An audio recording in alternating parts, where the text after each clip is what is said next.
And here and another beautiful colour అండి, dark pink అయితే మనకు వస్తుంది. అండ్ మీరు చూసుకుంటే ఆల్ ఓవర్ శారీ మనకి ఇదే వీవింగ్ అనేది క్యారీ అవుట్ అవుతుంది. And upper part of the sari and lower part కూడా మనం చూసుకుంటే మంచి వీవింగ్ బార్డర్ అయితే వస్తుంది.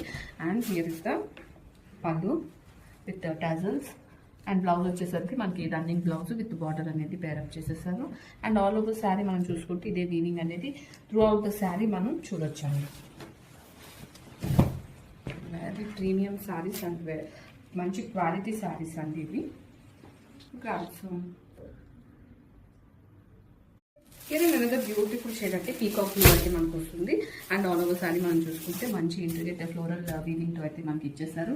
అండ్ బార్డర్ వచ్చేసరికి అప్పర్ పార్ట్లోని అండ్ డౌన్ పార్ట్లో కూడా మనం చూడొచ్చండి స్మాల్ సారీ వీవింగ్ బార్డర్ అయితే ఇచ్చేసారు. And here is the grand పళ్ళు విత్ టజల్స్. కంప్లీట్ శారీ అంతా కూడా మనకి అదే ఫ్లోరల్ వీవింగ్ ప్యాటర్న్ అనేది కంటిన్యూ అవుతుందండి. అండ్ బ్లౌజ్ వచ్చేసరికి రన్నింగ్ బ్లౌజ్ విత్ బార్డర్ అనేది పేరప్ చేసేసారు. Complete look of the sari.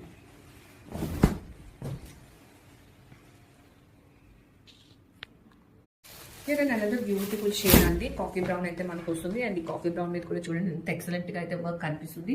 Zari అవడం వల్ల అది ఇంకొంచెం హైలైట్ అయిందండి డార్క్ కలర్ మీద. అండ్ అప్పర్ బార్డర్ కూడా మీరు చూసుకుంటే ఇలా చిన్నగా జరీ బార్డర్ అయితే వస్తుంది. అండ్ డౌన్ పార్ట్లో కూడా మీకు సేమ్ అనేది క్యారీ అవుట్ అవుతుంది. అండ్ హియర్ ద రిచ్ పళ్ళు విత్ కాంప్లిమెంటరీ టజల్స్. అండ్ మనకి శారీ అంతా కూడా ఇదే ఫ్లోరల్ వీవింగ్ అనేది క్యారీ అవుట్ అవుతుంది. అండ్ బ్లౌజ్ వచ్చేసరికి మనకి రన్నింగ్ బ్లౌజ్ వచ్చేసి విత్ బార్డర్ అనేది పేరప్ చేశారు. Here the blouse and complete look వచ్చేసరికి మనకి శారీ లుక్ ఇట్లా ఉంటుంది.